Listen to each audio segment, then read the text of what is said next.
Hello, and welcome to episode 33 of the Idiot Book Nook. My name is Blazewing, my pronouns are she, her, and they, them. I am the Reading Dragon, and my pronouns are she, her. I'm Lady Punnet, my pronouns are primarily she, her, sometimes they, them. Today is very much a she, her type of day. We are reading through The Amulet of Samarkand, the first book in the Bartimaeus trilogy. We are going to be doing chapter 17 today, but before we do that, I have an announcement. Yes. If you would like to reach us on social media, you can do so by going to linktr.ee/The Idiot Book Nook. All of our links are there. You can reach myself, the Reading Dragon, Lady Punnet, our podcast feed, and our website as well. We are so busy. Plus. I finally beat my executive dysfunction in getting around to that. Yay! We are three ADHD-addled brains trying to stay on track, as can be evidenced by the fact that we are actually starting this episode 45 to 50 minutes late this morning because we were bullshitting around. We were waiting for very, very important things to happen. Yes. Like my bubble tea arriving. Wait, is that a reusable? What? They only have reusable cups. What? So they give you the reusable cup. I want. It's not a huge one, but it's a decent size. Gib. Point in case!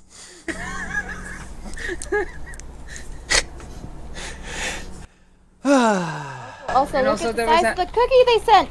Oh God. And they put a happy face on the bag. Oh my god! They had it. It's Oli Damara. It's a happy face. And look at the size of this cookie. Oli Damara cookie. Ollie Namara cookie. For those of you listening to the podcast, if you'd like to see any of this, you're going to have to go check out the Crimson Entertainment YouTube channel, which you'll be able to find in the show notes. You'll get visual representation there going through this episode.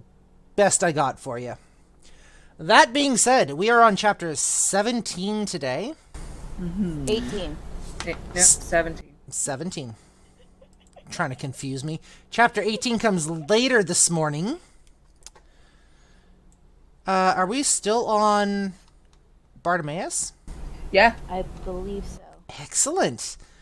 So, This is gonna work great with my getup today. with that being said, narrator, take it away for chapter 17, please. The Bartimaeus Trilogy, Book 1, The Amulet of Samarkand. Written by Jonathan Stroud. Narrated by the Reading Dragon. Voice acted by the Reading Dragon, Blazewing 2010, and Lady Punnet. Chapter 17. Penn's Accoutrements was the sort of shop that only the very rich or brave dare enter, occupying an advantageous position at the corner of Duke Street and Piccadilly. It gave the impression that a palace of some kind had been dropped there by a gang of knackered djinn, and then been soldered on to the drabber buildings alongside. Its illuminated windows and fluted golden pillars stood out among the magicians' bookshops and the caviar and pate houses that lined the wide grey boulevard. Even when seen from the air, its aura of refined elegance stood out almost a mile away. I had to be careful when landing. Many of the ledges had been spiked or painted with sticky lime to deter no-good pigeons such as me.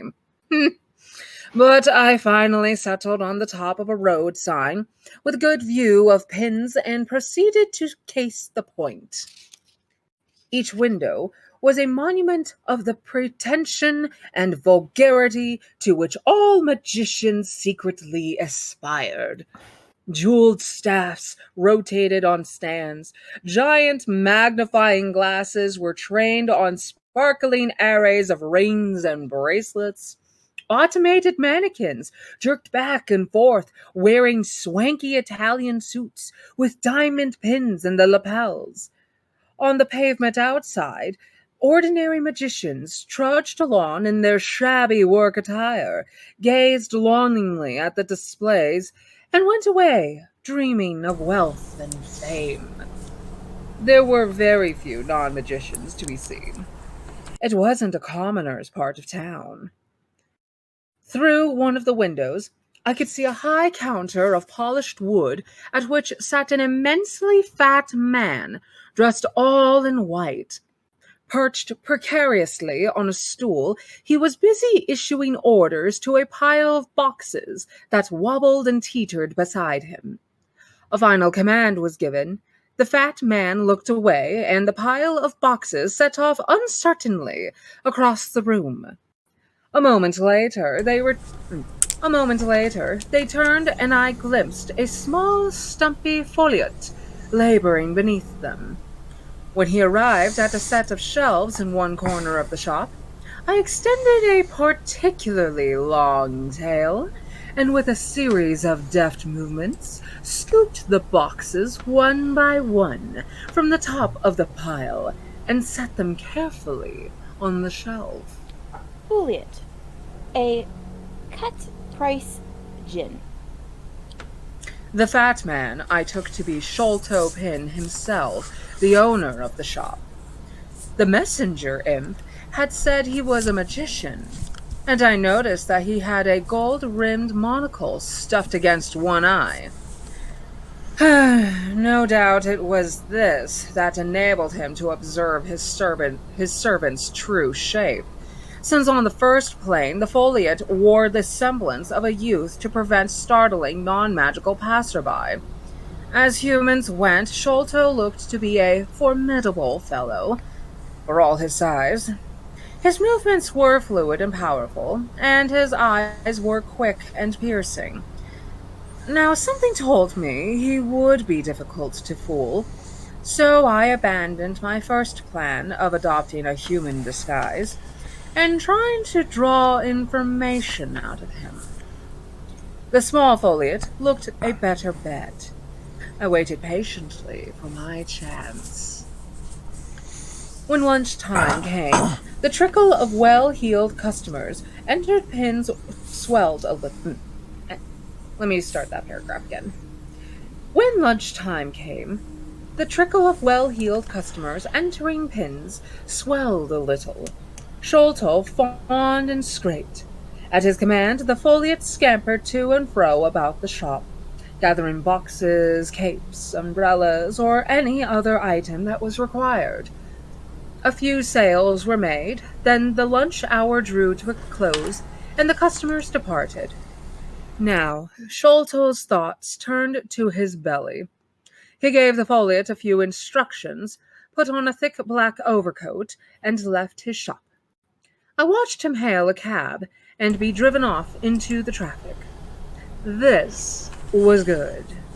He was going to be some time.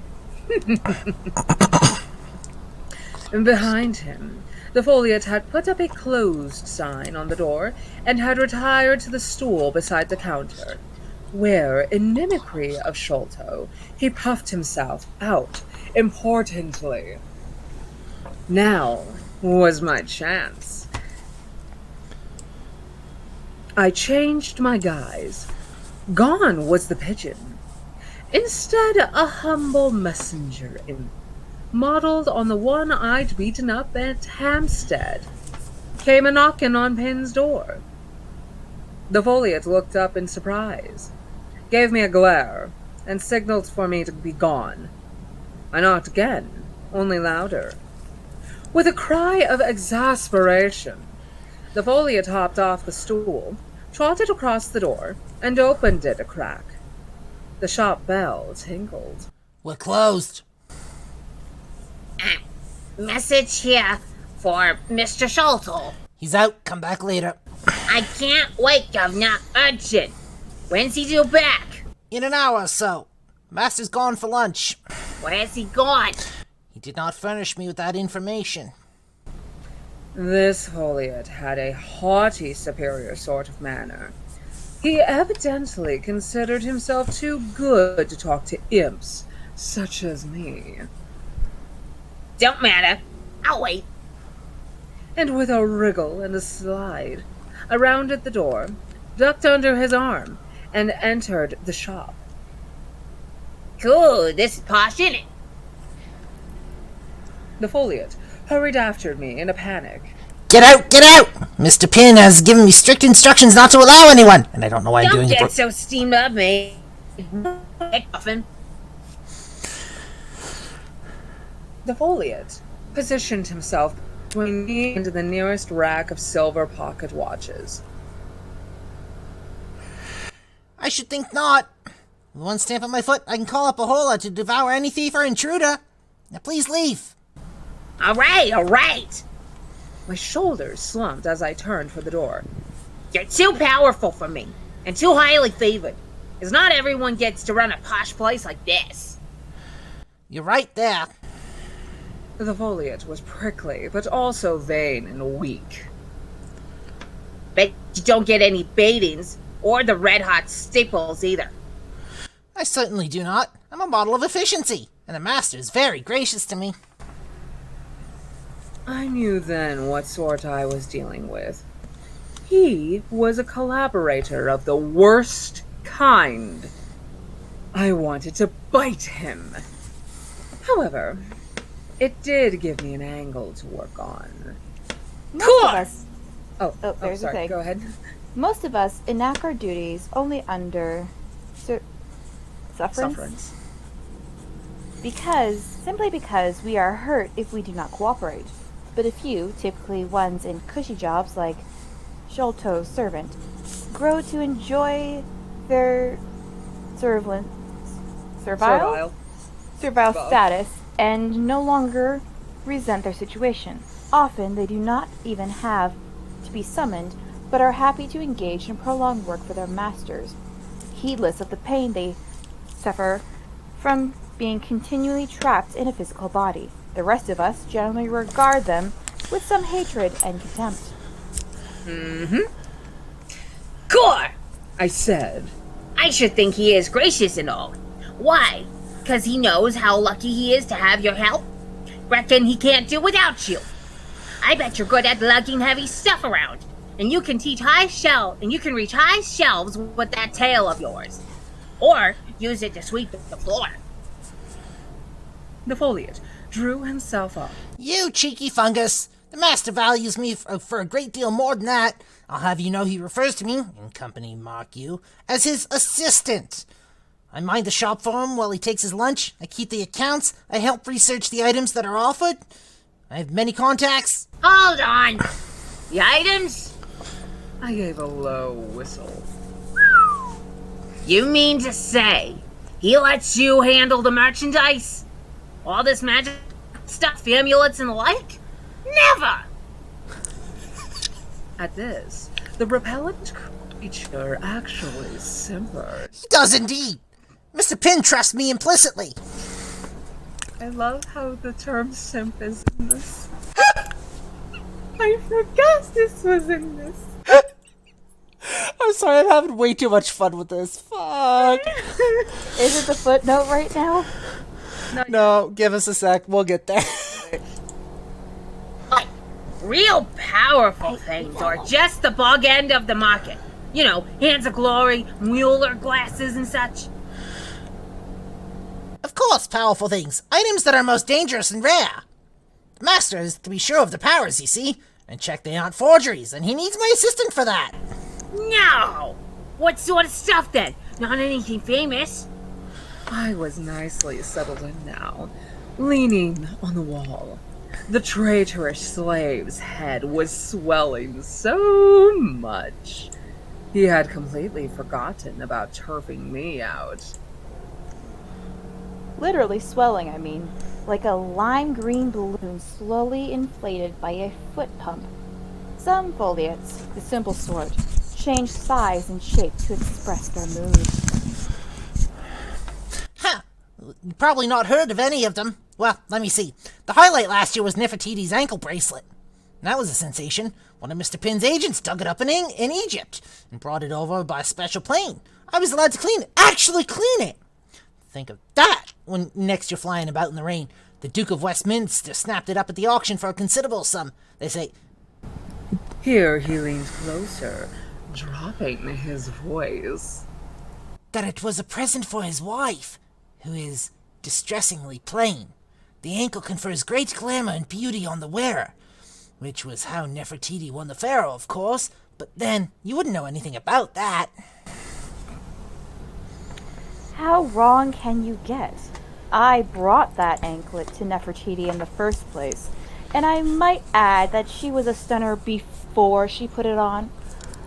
By the way, these modern magicians were mistaken. The anklet doesn't improve a woman's look. It forces her husband to obey her every whim. I half wonder how the poor old Duke was getting on. Yes! I need that. I want that too, actually. Right? Nah. What else did we have? The wolf pelt of Romulus? The flute of Chartres? Friar Bacon's skull? I could go on, but I'd only bore you. All a bit above my head, Governor. Yeah, listen, I'll tell you something I've heard of. The Amulet of Samarkand. My master's mentioned that a few times. Bet you never cleaned that. But this casual comment had struck some sort of nerve. The Foliot's eyes narrowed, and his tail gave a quiver. Who is your master, then? He said abruptly. And where's your message? I don't see you carrying any. Of course you don't. It's in here, ain't it? I tapped my head with a claw. As for my master, there ain't no secret about that. Simon Lovelace is the name. Perhaps you've seen him about. This was a bit of a gamble, bringing the magician into the equation. But the Foliot's manner had changed at the mention of the amulet, and I didn't want to increase his suspicions by evading the question. Fortunately, he seemed impressed. Oh, it's Mr. Lovelace, is it? No. You're a new one for him, aren't you? Where's Needles? He lost a message last night. The master stippled him permanently. Did he? Always thought Needles was too frivolous. Serves him right.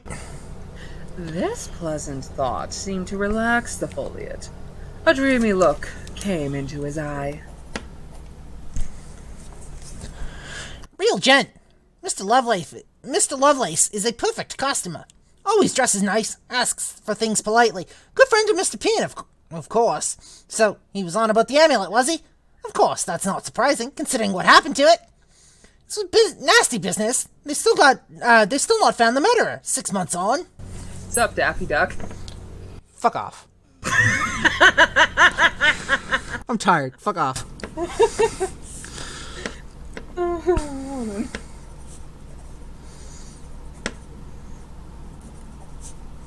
Go. I had to clip that. Get the Daffy Duck impression there. This made me prick up my ears, but I didn't show it. I scratched my nose casually. Yeah, Mr. Lovelace said something bad had happened. Didn't say what, though. Well, he wouldn't speak to a spec like you, would he? Some people reckon it was the Resistance Some people reckon it was the Resistance what did it, whatever that is. Or renegade magician. Perhaps more likely, perhaps. That's more likely, perhaps. I don't know. You'd think with all the resources the state's got. So what did happen to the amulet? It got nicked, didn't it? It got stolen, yes. There was a murder involved, too. Grisly, dear me, it was most upsetting. Poor Mr. Beecham. And so saying, this travesty of a Foliot wiped a tear from his eye. On my end, it's still going. The paragraph. Yeah, we don't do it until the end of the paragraph, remember? Yep. You asked me if we'd had the amulet here? Well, of course not. It was far too valuable to be presented on the open market. It's been government property for years. And for the last 30 of them, it's been kept under guard at Mr. Beecham's estate in Surrey. High security portals and all. Mr. Beecham used to mention it occasionally to Mr. Pin when he came to see us. He was a fine man, hard but fair, very admirable. Me. You could see how far he'd gone over to the enemy by the way he described the death of the magician as murder, and was upset. Honestly, it almost makes you long for the simple aggression of Jabber. And somebody stole the amulet for Beecham? Yes, 6 months ago. Not one portal was triggered. The guards were none the wiser. But late one evening, it was gone, vanished. And poor Mr. Beecham, laying beside its empty case in a pool of blood, quite dead. He must have been in the room with the amulet at the time the thieves entered. And before he could summon help, they'd cut his throat. What a tragedy. Mr. Pin was most upset. I'm sure he was. That's terrible, Governor. A most terrible thing. I looked as mournful as an imp can be, but hidden inside I was crowing with triumph. This was just the tasty bit of information I had been searching for. So, Simon Lovelace had indeed had the amulet stolen, and he'd had murder committed to get it. The black-bearded man that Nathaniel had seen in Lovelace's study must have gone there fresh from killing Beecham.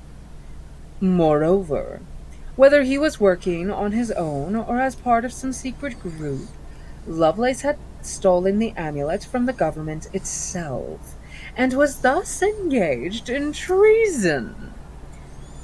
Well, if this didn't please the kid, I was a Mueller. One thing was for sure. The boy Nathaniel had got himself into deep waters when he'd ordered me to pinch the amulet. Far deeper than he knew. It stood to reason that Simon Lovelace would stop at nothing to get the thing back, and silence anyone who knew that he'd had it in the first place. But why had he stolen it from Beecham? What made him risk the wrath of the state? I knew the amulet by reputation, but not the exact nature of its power. Perhaps this foliate could help me on the matter. That amulet must be quite something, I said. Useful piece, isn't it?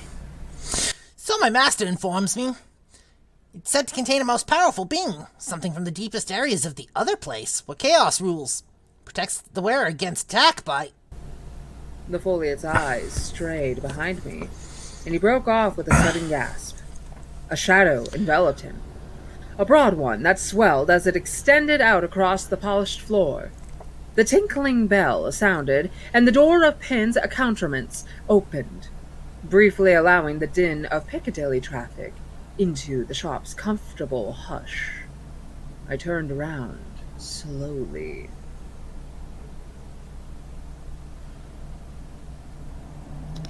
Well, well, Shimpkin. Sholto Pin said, as he pushed shut the door with an ivory cane. Entertaining a friend while I'm out, are we? While the cat's away. No, master, not at all. The sniveling wretch was touching his forelock and bowing and retreating as best he could. His swollen head was visibly shriveling. What an exhibition! I stayed where I was, cool as a cucumber, leaning against the wall. Not a friend. Sholto's voice was low, rich, and rumbling.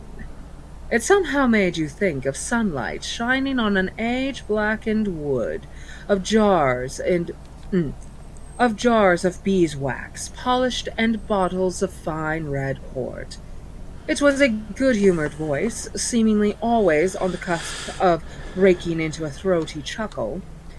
A smile played on his thin, wide lips, but the eyes above were cold and hard. close up, he was even larger than I'd expected. A great white wall of a man. With his fur coat on, he might have been mistaken in bad light for a mammoth's backside. Simpkin had edged away. Oh, go Wait. ahead. Sorry. No? Oh well, it's the poet in me, I think. Simpkin had edged away against the front of the counter. No, master. He's a messenger for you. He brings a message. You stagger me, Oh, sorry. That's you. Sorry. Stop stealing my lines! I'm sorry. You stagger me, Simpkin. A messenger with a message. Extraordinary. So why didn't you take the message and send him on his way? I left you with plenty of work to do. You did, master, you did. He's only just arrived. More extraordinary than ever. With my scrying glass, I have been watching you both chatter away like fishwives for the last 10 minutes. What explanation can there be? Perhaps my eyesight is fading at last in my advanced old age. Bartimaeus is just like apparating a bit of a teacup with some tea and is just sipping. I'm just mad about business.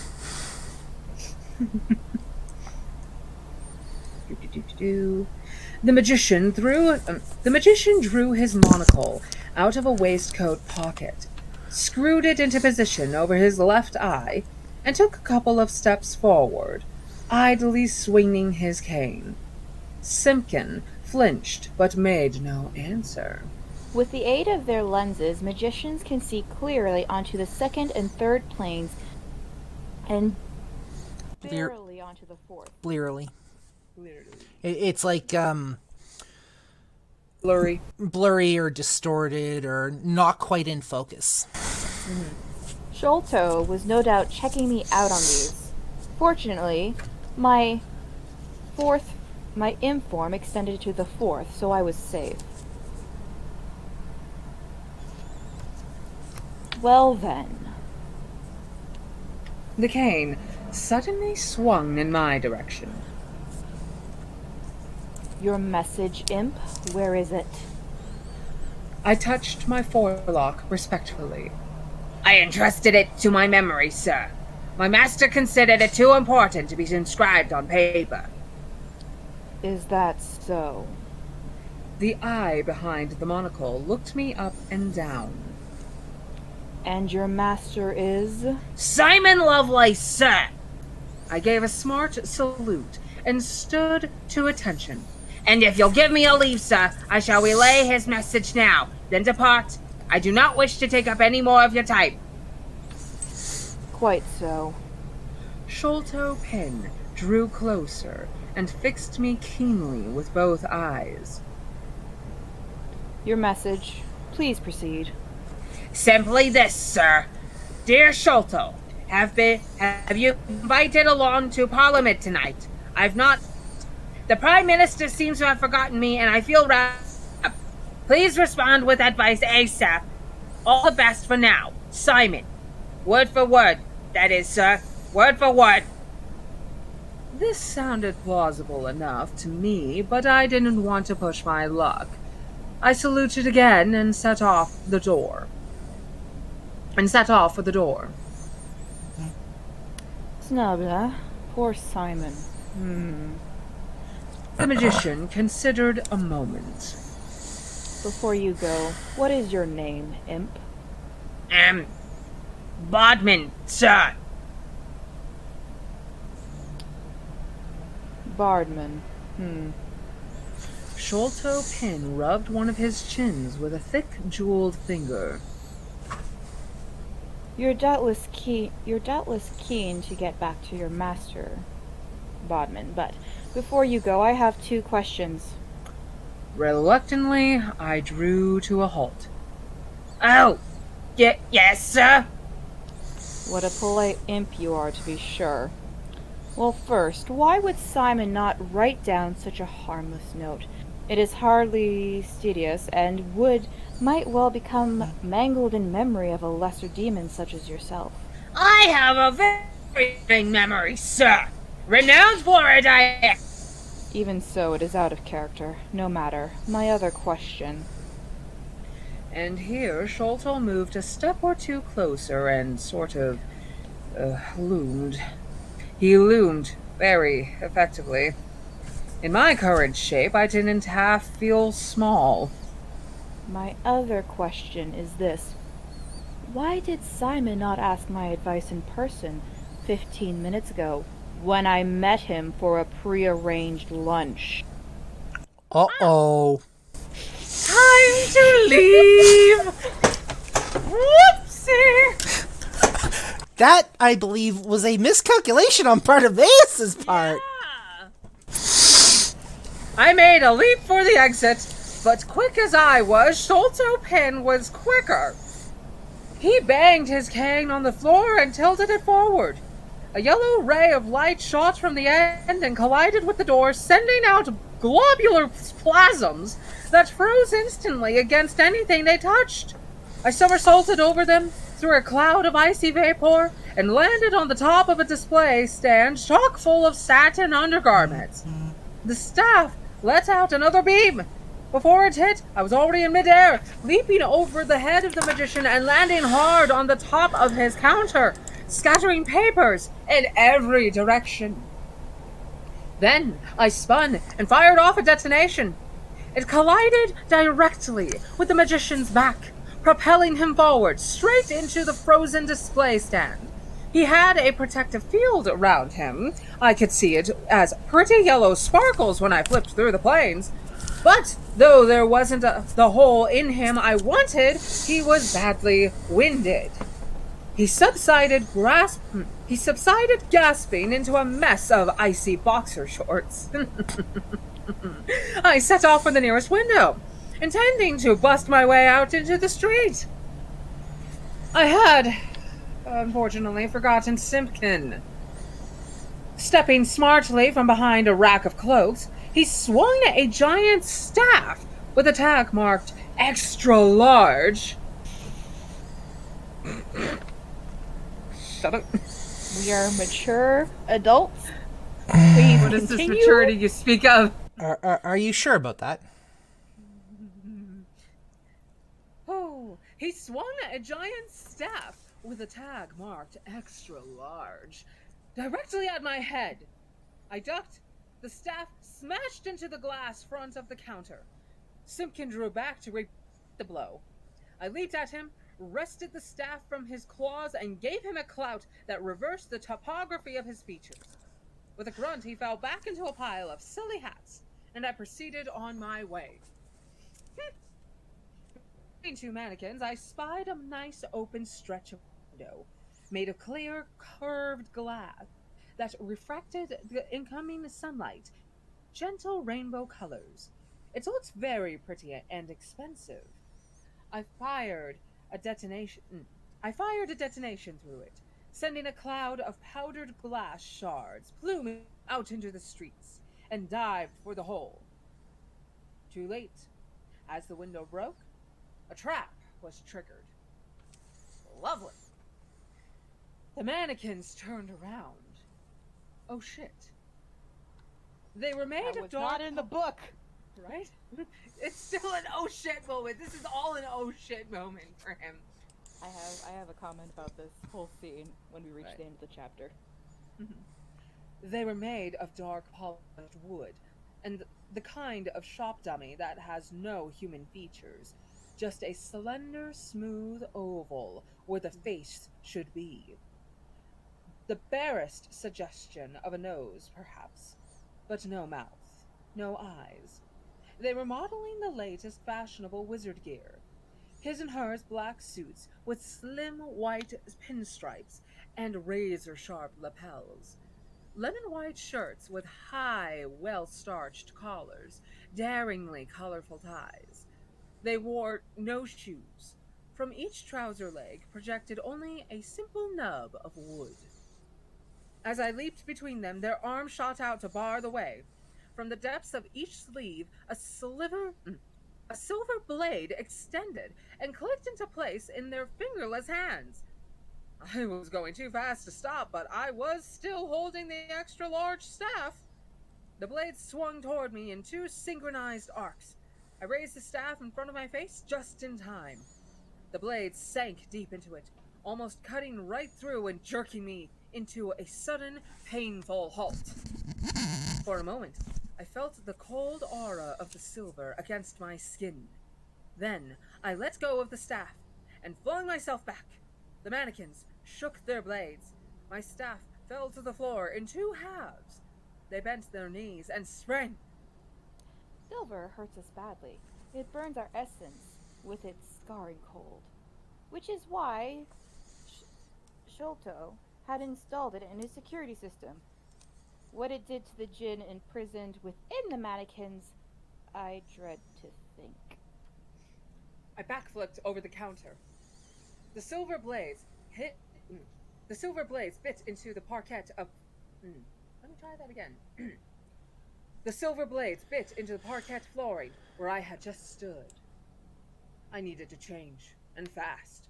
The falcon form would probably do, but I also needed to defend myself.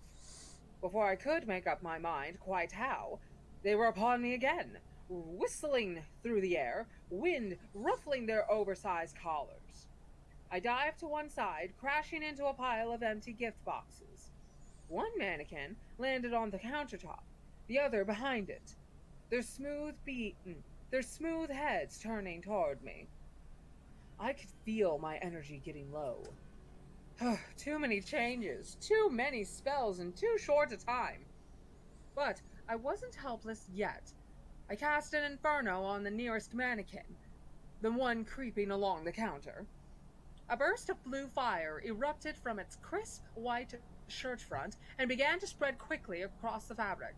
Its tie shriveled, its jacket smoldered. The mannequin ignored this, and it was bound to do so. It raised its blade again. I edged back. The mannequin bent its legs, ready to spring. Fire was licking across the torso. Now, the varnished timber body was itself ablaze. Okay. The djinn within was forced to obey its instructions, the defense of the shop, no matter what the consequence to itself. This was where I held a slight advantage, since my only current obligation was to save my own skin. The mannequin jumped into the air. The mannequin jumped high into the air and looped down onto me, the flames dancing behind it like an outstretched coat. At the last moment, I jumped aside. It hit the ground heavily. There was a painful crack. The weakened, burning wood had splintered in the impact. The mannequin gave a lopsided stride towards me, its body swaying at a grotesque angle. Then its legs gave way. It collapsed in a fiery mess of blackening limbs. I was about to do the same to its companion, which had hopped over the bonfire and was fast approaching, when a slight sound behind alerted me to the partial recovery of Sholto Pin. I glanced back. Sholto was half sitting up, looking as if he'd been hit by a herd of buffalo. A pair of Y-fronts draped his forehead at a fetching angle, but he was still dangerous. He groped for his staff, found it, stabbed it in my direction. The yellow ray of light shot out once more, but I was already gone from the spot, and the plasms enveloped the second mannequin in mid-bound, its limbs helplessly frozen. It crashed into the floor, shattering a leg into a dozen pieces. What a mess. Sholto cursed, looked around wildly. He really didn't have to look far for little me. I was right above him, balanced on the top of a freestanding set of shelves. The whole stack was filled with meticulously indexed files that beautifully arranged displays of shields, statuary, and antique boxes that had all no doubt been filched from their proper owners across the world. It must have been worth a fortune. I leaned my back against the wall, set my feet firmly on the shelf top, and pushed hard. The set of shelves groaned and teetered. Sholto heard the sound. He looked up. I saw his eyes widen in horror. I gave an extra hard push, putting a bit of venom into it. I was thinking of the helpless djinn trapped inside the ruined mannequins. The shelves hung suspended for an instant. A small Egyptian canopic jar was the first to fall, closely followed by a teak incense chest. Then the center of gravity shifted, shuddered, and the whole edifice tumbled down with wondrous swiftness upon the sprawling magician. Sholto had time for maybe half a cry before his accoutrements hit him. At the sound of the impact, cars on Piccadilly swerved and collided. A cloud of incense and funeral dust boiled up from the strewn remnants of Sholto's fine display. I was satisfied with my performance so far, but it is always best to quit while you are ahead. I eyed the shelving cautiously, but nothing stirred beneath it. Whether his defensive shield had been enough to save him, I couldn't tell. Surely now I was free to leave. Once more, I made for the hole in the window. Once more, a figure rose to block my way. Simpkin! Lovely. I paused in midair. Please, I said.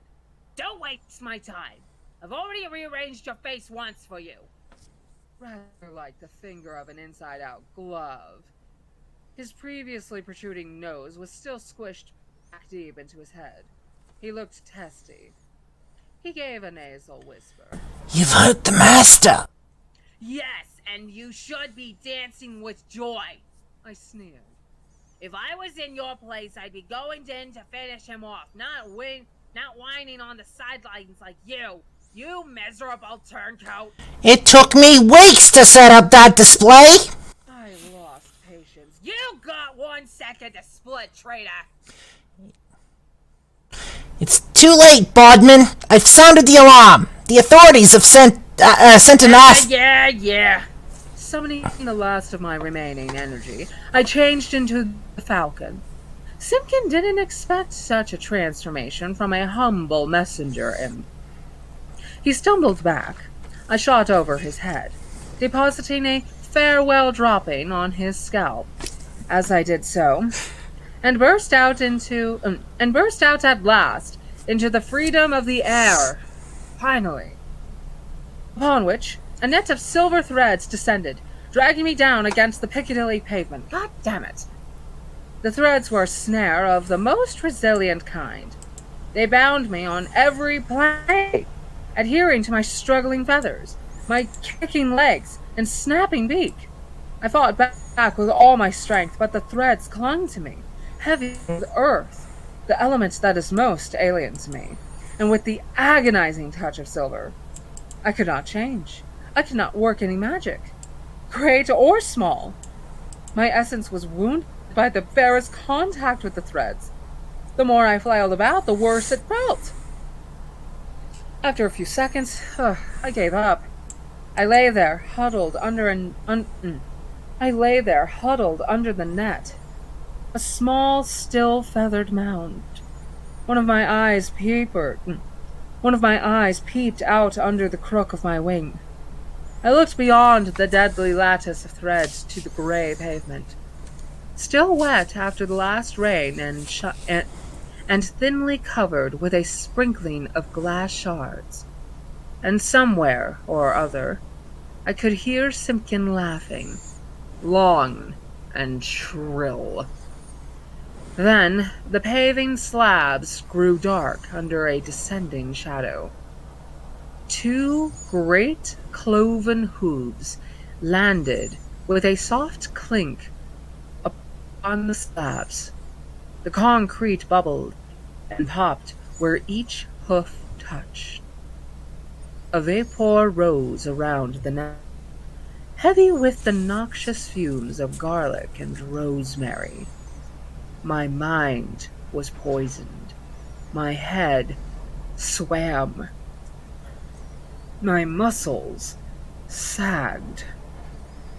Then darkness swathed the falcon, as if it were a guttering candle, snuffed its intelligence out. And thus ends chapter 17 of The Amulet of Samarkand. Seems to me like Bartimaeus had a bit of a shit show there. Yeah, you did. It reminded me of like when in Dungeons and Dragons games where you're caught by the city guard, so you're all panicking and trying to escape, and he did not roll well for that con save at the end. Did not. Nope. Sure didn't. So, One good moment with the bookshelf, and then everything else was just like, shit, fuck! everything's on fire, but this is fine. Oh, shit. So, demons and imps don't like those of their kind that willingly serve humans without being threatened. Yep. That's a thing. It's a pride thing. I mean, very possibly. Pride thing, also probably another thing that could construe to this book pointing out shit in real world problems. Fair. Still, just kind of a point to note, yeah? Yeah. I'm liking the detail he puts into this. Like, I'm really liking the detail. Reading this chapter, like, Yep. you know how with most neurodivergent people, when you're reading a book, it's instead of just reading the words, you're actually seeing a movie play in your head. Yeah. This chapter made me realize this isn't just a movie, this is an animated movie. I mean, fair. Absolutely. Especially with the way Jonathan Stroud described how Simpkins' features changed and coalesced with the actions that were done upon it. Speaking of A Jonathan, good Jilby movie. Speaking of Jonathan Stroud, I have a comment to make specifically on the author of this book in a moment. But I do like the way it's described. I can actually envision this in my head, and even though I'm doing other things here in the background while we're reading and keeping my eye on everything that's going on with our live stream here on Wednesday morning, and making sure the chat's good and all that, and millions of other things, I was actually able to focus on this while I was doing all of that, and I could see it in my head, and it was just the picture that he paints is absolutely brilliant, and I love it. This is my style of writing. What was your other comment about Stroud? Well, I'm gonna see if Lady Punnett has anything to add for points first. So main point, he was doing really, really well until he said who his master was. Yep. And then it was just, oh, buddy. Yeah, I scanned down a bit. I saw that come, and I was just like, oh, shit. The other thing, I feel really sorry for the djinn that are trapped inside the mannequins, because they're being forced to, hold on to these silver daggers Yep. inside for long periods of time. Yep. And that's it. And not just that, but, they don't have free will when it comes to that. Like Bartimaeus said, his only objective was to save his skin, whereas these djinn are literally forced to defend the shop, whether or not it kills them. Demons die. I don't know. We don't have enough information yet. I wonder if it's has been hotel rules where you don't actually die, you're just put back to where you originally were, and it's just an endless cycle. I don't know. There was mention of it in a previous chapter when Bartimaeus infiltrated Lovelace's home. The multiple times that he and I think it was Jabor fought multiple times. It's just business. Yeah, that was also ages ago for us, though. I can't remember that. Yeah, but in one of the earlier chapters when he was infiltrating Lovelace's home. The explanation he gave as to some of the history with between him and Jabor, and giving into some jinn and demonic history. There was mention, if I remember correctly, of what happens when two jinn or two demons are having to fight against each other on orders. If they kill each other out, they just pretty much go back to wherever they came from. Fair. Again, that was ages ago. I can't remember that. That was like several weeks ago for us. Second point I have is, I love how we both chose a Brooklyn accent for that. Fuck. Reminds me almost of last week with Lady Punnet and the imp that she was doing. And, yeah, so as far as All three of us have been imps. Yep. As far as the comment with Jonathan Stroud, one moment. Oh, did you actually find shit on him? No, but we got a comment on our YouTube. Somebody's been conversing with me back and forth with me on YouTube for the last couple of weeks now. Let's see. It started 3 weeks ago. They've been leaving comments on videos every so often. The last comment that they left was yesterday. So this was, I believe, chapter 14 that released yesterday. Jonathan Stroud is a nice guy. I'm sure if you DM him on Twitter or Instagram, he'll reply. I remember when I drew some Bartimaeus fan art and he retweeted and said he loved it. Funny, hold on a second.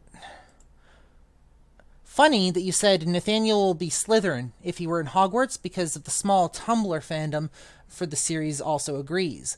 Ptolemy was decided to be Ravenclaw. Bartimaeus, depending on the person you ask, would be a Hufflepuff or Gryffindor.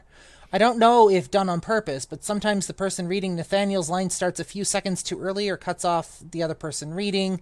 I'm not sure if the person, when reading, there's a slight delay that is causing confusion when on the start, or just a style choice. I've noticed it for a few videos now. Anyway, great job. Can't wait for the next chapter.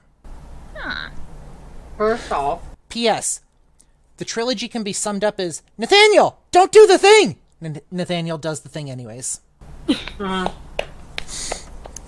That was from, one moment, Vireo? Please forgive me if I pronounced that wrong. Feel free to correct me when you eventually hear this.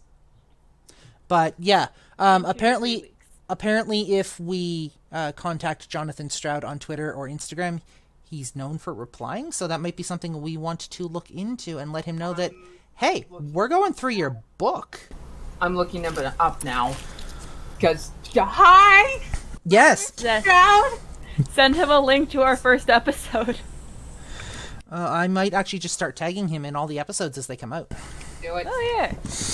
So, author of young adult fiction. do we? Can you actually throw his Twitter into the chat? Yes. Do we have any other comments? Go follow Jonathan Stroud on Twitter. Yeah. Besides for following Jonathan Stroud on Twitter. Yes, besides following Jonathan Stroud on Twitter. Any other comments, concerns, critiques? Shut up and get on with it. I'm trying to think if there's anything else. Give me a second. Yeah, no worries. 'Cause I accidentally minimized and now I've Okay. lost the page. You're good. So, interesting note with these PDFs. You can actually mark and leave notes. You can like highlight and make comments on them and whatnot. PDFs have become really cool over the last little bit. I do, however, want to know who this cloven hooved individual is. It gives off the appearance of the devil, but not quite, because there's a smell of garlic and rosemary. And they said rosemary is like horrible for jinning and for demons. So I want Celestial? to know who this is. It very well could be. It I also imagine if demons and jinn cannot handle rosemary, I imagine a lot of celestials or hunters yeah. would have those. Yeah. Absolutely. Man. I love how the story just kind of pulls me in. Right. So, anyways, for those of you that are listening to the podcast, unless anybody else here has any other comments? Not really. Does anyone in chat have any comments? Meow. Yeah? Meow. Yeah? Meow. Yeah? Meow. I don't. So, Okay. All of the hearts okay. It's Jay. yep. Yay. Alright, so. Since nobody else is piping up in chat, unless people are typing, I'm going to give a couple of minutes here while I just kind of get on with my spiel. We want to thank you guys for joining us for episode 33 of the of the Idiot Book Nook podcast, chapter 17 of the Amulet of Samarkand, the first book in the Bartimaeus trilogy. We hope you have enjoyed this. We look forward to your feedback, any comments, concerns, critiques that you've got. Like, go for it. Yes, I know I have a habit of speaking just a little too early. It is a thing with ADHD. It happens with all of us. We've come to accept it. It doesn't really bother us. You'll notice we'll stop, and then we'll start when we have a moment. We try not to be interrupting cows. Sorry, what? We try not to be interrupting cows. Moo!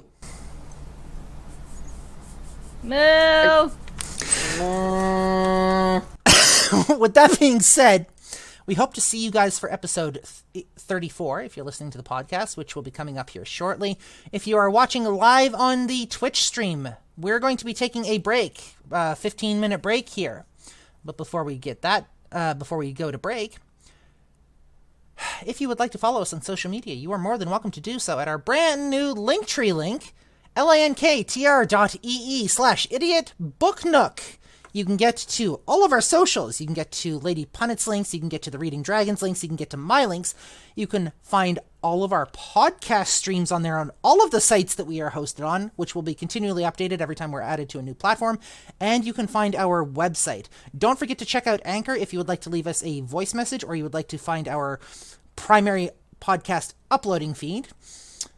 But guys, for the Idiot Book Nook, for episode 33 and chapter 17 of the Amulet of Samarkand, I'm Blazewing. I'm the Reading Dragon. I'm Lady Punnet. And we'll see you in episode 34. We're getting pretty close to episode 50. Heck yeah! We'll see you guys We'll see you guys shortly in episode 34. Yes. Peace out.